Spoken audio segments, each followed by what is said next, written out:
Good morning everyone. मैं विशाल तिवारी सरकारी शिक्षक संस्था से आज यह पढ़ेंगे कि स्किल डेवलपमेंट इंडिया के कुछ जो टॉपिक्स है वो हम स्टार्टिंग से शुरू करते हैं। ठीक है, आज overview of skill of India mission second topic रहेगा आपका scope of tourism and hospitality industry. Third topic रहेगा आपका rule and responsibility of meeting conference and event management. इसके बाद आपका लास्ट टॉपिक आज का रहेगा basic technology using tool apps. जैसा कि आप सभी जानते हैं कि 15 जुलाई 2015 को प्रधानमंत्री नरेंद्र मोदी जी ने हमारे लिए स्किल इंडिया मिशन शुरू किया। उस समय हमारे देश में बेरोजगारी बहुत ज़्यादा था, तो उनका मानना यह था कि हर एक युवा रोजगार शुरू कर सकता और खुद का एक एम्प्लॉयमेंट जनरेट कर सकता, जिसका आज नतीजा है कि तकरीबन करोड़ों लोग आज स्किल मिशन इंडिया के अंतर्गत रोजगार पा भी रहे और रोजगार दे भी रहे। और आज वह इतनी ज़्यादा रोजगार मात्रा में दे रहे हैं कि जिसकी वजह से हमारे देश में ट्रेड बढ़ा। और जब आप जानते हैं कि किसी भी देश में ट्रेड बढ़ता है तो उसकी इकोनॉमी बहुत ही ज़्यादा है। और यह छोटी बात नहीं है कि हमारे जो प्रधानमंत्री जी हैं वो बहुत ही ज़्यादा दूरदर्शी है और इसी दूरदर्शिता की वजह से यह स्किल इंडिया मिशन शुरू है, जिससे कि हर युवा को खुद सर खाकर जीने का मौका मिल सके। जैसा कि आप जानते हैं कि प्रधानमंत्री जी ने जब शुरू किया तो उस समय उन्होंने बहुत सारी योजनाएं, जिसमें से हम मुख्य 3 योजनाओं की यहाँ पर बात करेंगे। जो हमारी पहली योजना है PMKVY, दूसरी योजना थी BBGPY और तीसरी योजना थी PM विश्वकर्मा। ये 3 योजनाओं पर मैं फोकस इसलिए कर रहा हूँ। देखिए, हम इस पर फोकस इसलिए कर रहे हैं क्योंकि इससे हमारे जो पिछले दौर में लोग थे वो इन 3 योजनाओं से ज़्यादा लाभ। ऐसे तो सारी योजनाओं से लोगों ने लाभ ली, लाखों करोड़ों लोगों ने पाया, लेकिन हमारे जो PM विश्वकर्मा योजना थी, जो हमारे पुराने जितने भी कारीगर थे जिन्हें सम्मान की नजरों से नहीं देखा जाता, लोग उन्हें हमेशा एक दबाव में समझते हैं। लेकिन जैसे ही प्रधानमंत्री नरेंद्र मोदी जी ने PM विश्वकर्मा योजना शुरू की तो मात्र एक हफ्ते में 2 दिन की ट्रेनिंग के बाद लोग उन्हें भी अच्छी नजरों से देखने लगे और लोग उन्हें भी रोजगार के लिए आह्वान दे रहे हैं। और आज करोड़ों लोग इन डिग्रियों की मदद से और इनकी सहायता से आज रोजगार पा रहे हैं और खुद का रोजगार भी शुरू कर रहे हैं। खुद तो रोजगार कर रहे हैं और दूसरों को भी रोजगार दे रहे हैं। देखिए, आइए मित्रों, हम चलते हैं आपको पहला यानी overview of skill India mission. इस मिशन इंडिया में भारत को सशक्त बनाने के लिए हमारे तरफ से और सरकार की तरफ से, दोनों की तरफ से प्रयास है। सरकार ने हमें यह बताया कि हमें इन क्षेत्रों में इंडिया को आगे बढ़ाया जा सकता और यदि हम उन्हें स्किल है और उस स्किल के लिए अगर हम ज़्यादा बदलाव और उन्हें ज़्यादा रिसोर्सेज दें, ज़्यादा संसाधन दें और उनकी सहायता करें तो वह एक सशक्त भारत को आगे बढ़ाने में सहायता कर सकता है। जैसा कि आप सभी जानते हो कि हर देश के युवा ही उस देश की रीढ़ की हड्डी है और जिस देश की युवा आगे बढ़े, निरंतर तरक्की करते रहे और आने वाले समय में वही देश इकोनॉमिकल और अर्थव्यवस्था में और हर क्षेत्र में आगे बढ़ सकता है। स्किल इंडिया मिशन का यही मोटिव है कि हर एक युवा आगे बढ़े और साथ में वह अपने जिले का, गांव का, राज्य का और देश का नाम रोशन करे। साथ ही साथ इस मिशन के अंतर्गत वह सभी को ज़्यादा से ज़्यादा रोजगार दे। रोजगार तो आप लोग समझ ही रहे हैं कि हर एक देश, जैसा कि आप लोगों ने और मैंने बताया कि स्किल इंडिया मिशन क्यों है। तो देखिए, हर एक युवा जब अपने स्किल को पहचानेगा, ठीक है, तो वो उस स्किल पे काम करेगा और जब वो आधुनिक यंत्रों की सहायता से यानी मॉडर्न मशीनरी की सहायता से जब वो अपनी स्किल को और डेवलप करेगा तो जाहिर सी बात है कि वह आने वाले समय में देश के लिए रिसोर्सेज बनेगा और वह एक ऐसा संसाधन बनेगा जो देश को आगे बढ़ाने में सहायता करेगा।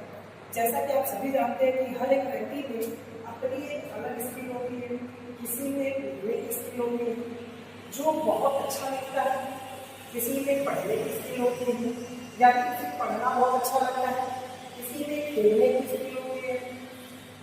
ठीक, अब हर एक व्यक्ति की अपनी अलग स्किल होती है। इसी के तहत युवाओं की बात की जाए तो जैसे जो युवा है किसी का हो सकता है कि बिजली बनाने में या तारों में ज़्यादा रुचि हो, किसी को यंत्र बनाने में ज़्यादा रुचि हो, या किसी को जनरेटर बहुत अच्छा बनाने आता हो, या आप यह कह सकते हो कि किसी को पुरानी चीज़ों का यूज़ करके आधुनिक चीज़ों का मिलन करके पैदावार बढ़ाने आता हो, या हो सकता है कि किसी को कृषि क्षेत्र में ज़्यादा रुचि हो, किसी को औद्योगिक क्षेत्र में ज़्यादा रुचि हो।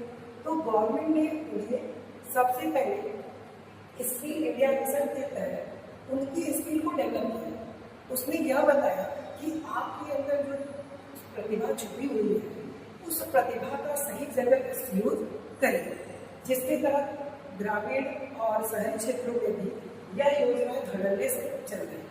और हर जगह पर यह ध्यान रखा जा रहा है कि सभी युवाओं को यह स्किल के बारे में पता हो, जिससे वह इस मिशन से जुड़े और खुद के लिए रोजगार और अपने आसपास के सभी युवाओं के लिए रोजगार का सृजन करें, जिससे कि हमारा देश तरक्की कर सके। इस इंडिया के महत्व में यह है कि जो भी आपकी स्किल है उसको ज़्यादा से ज़्यादा बढ़ाया जाए।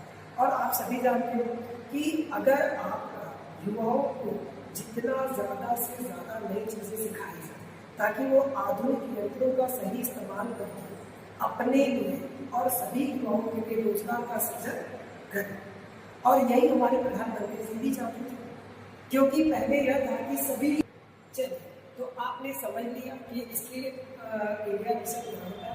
अब हम मित्रों चलेंगे अपने अगले टॉपिक पे, जिससे कि आपको यह समझ में आएगा कि टूरिज्म हमारे देश में क्यों आवश्यक है। देखिए,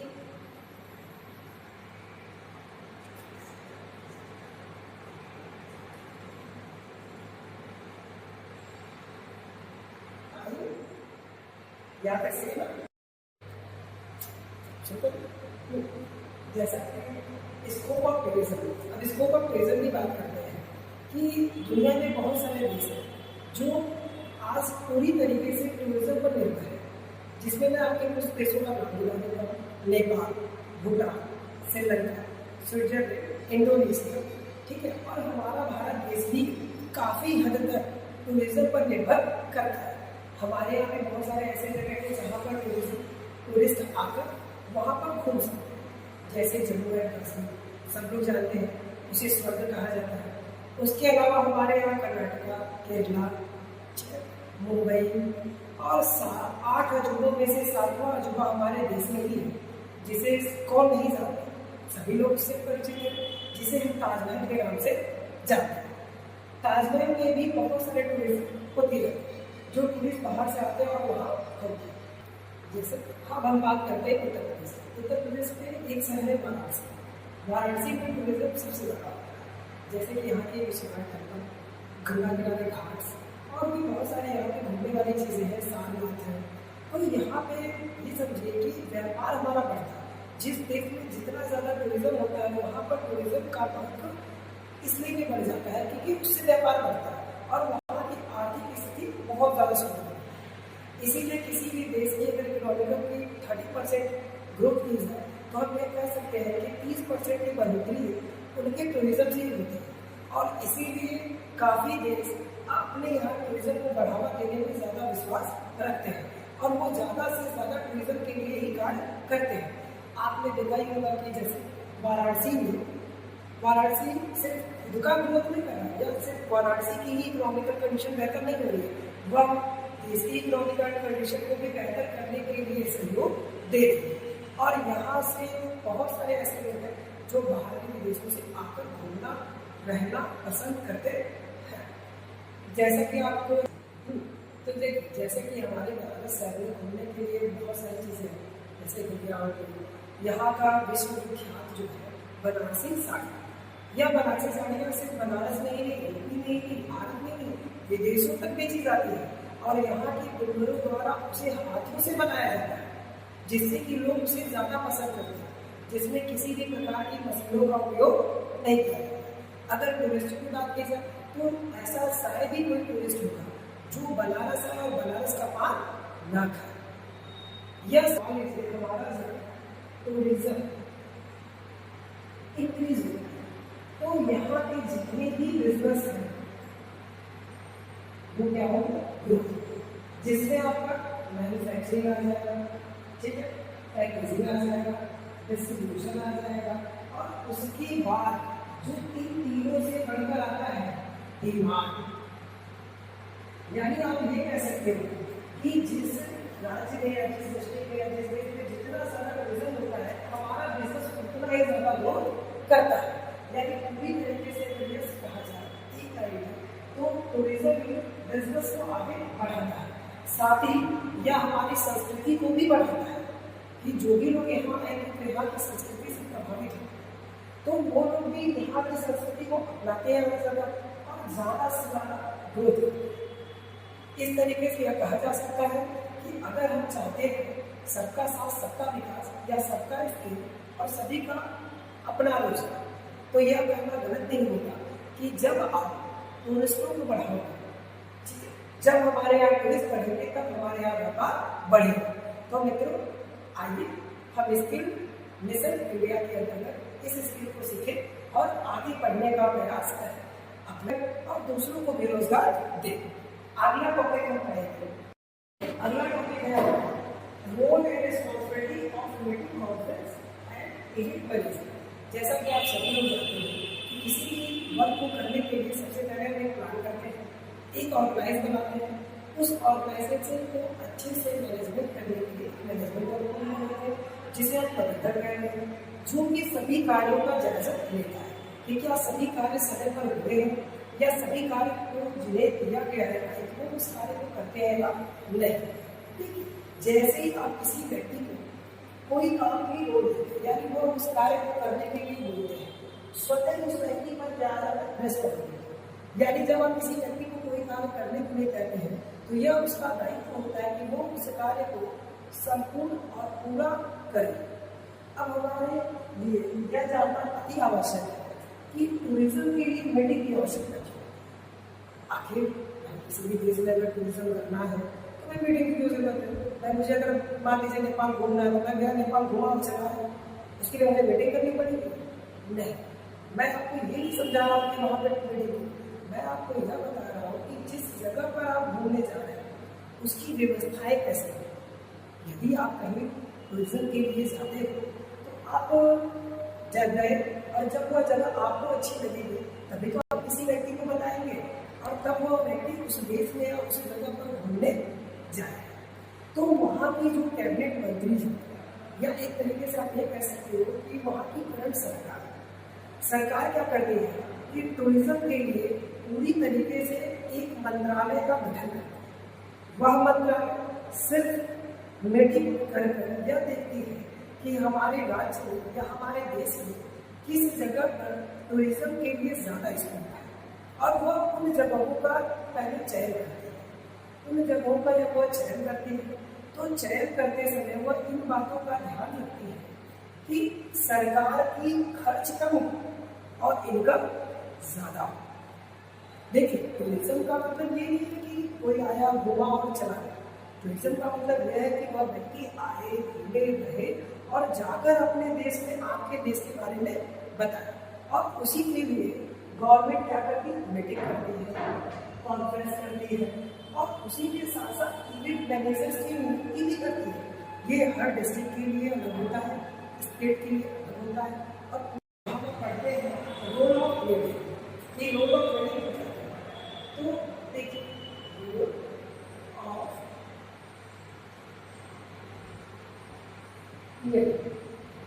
रोल ऑफ मीटिंग में सबसे पहला हम ये जानते हैं कि किस चीज़ की मीटिंग हो रही है।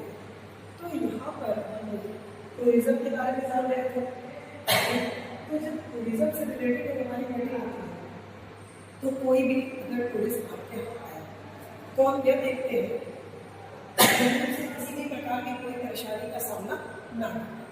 जैसे अगर कोई टूरिस्ट घूम रहा है तो वो अपने आप को असहज महसूस ना हो, खुद को सेफ महसूस करे घूमते समय और वो जहाँ जाना चाहे वो आसानी से वह जा सके।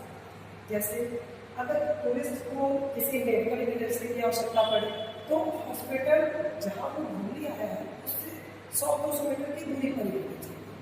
अगर मान लीजिए उसे अनसेफ फील होता है तो जो पुलिस स्टेशन होना चाहिए वो बहुत ही पास होना चाहिए, जिससे वो आसानी से मेडिकल, पुलिस और जो भी सुविधाएं उसे चाहिए वो प्राप्त कर सके। अगर मान लीजिए इन नाइट मिड नाइट उसे भूख लगती है तो उसके लिए आस-पास में ऐसी चीज़ों को लीजिए जहाँ पर गवर्नमेंट मिड नाइट मार्केट की व्यवस्था करे। मिड नाइट मार्केट की व्यवस्था होने से टूरिज्म बढ़ता है और लोग इस समय मॉर्निंग से इवनिंग पर घूमने से ज़्यादा नाइट में घूमना पसंद करते हैं।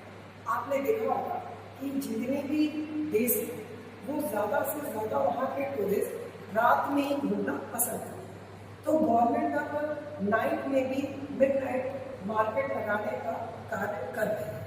तो जो रोल ऑफ मीटिंग होता है वो इन्हीं से रिलेटेड होता है कि आखिर टूरिस्ट हमारे यहाँ कैसे ज़्यादा से ज़्यादा बढ़े।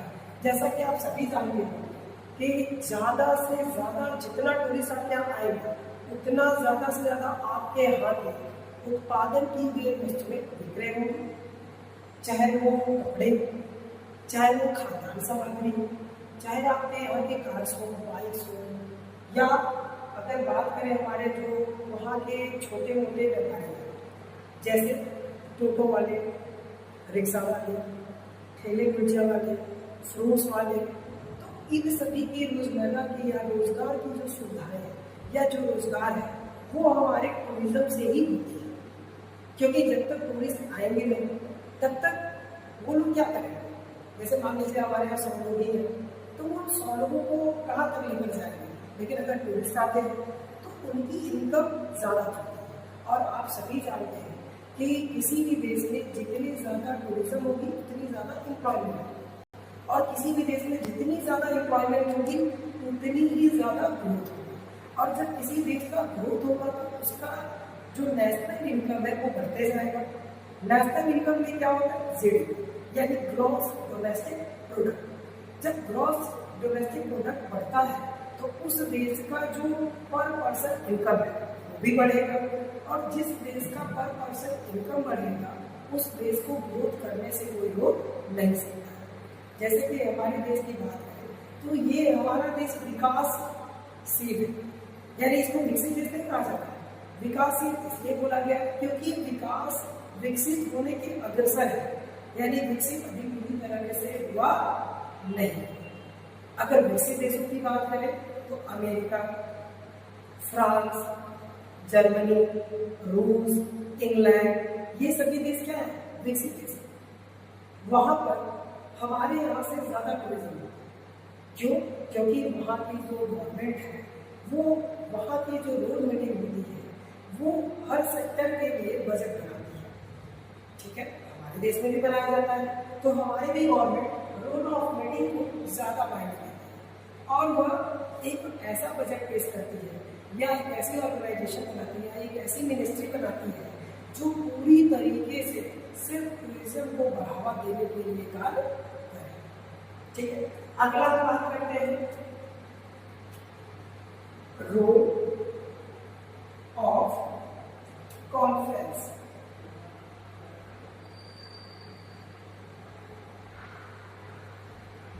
देखिए नेक्स्ट टॉपिक हमारा आ जाएगा रोल ऑफ कॉन्फ्रेंस।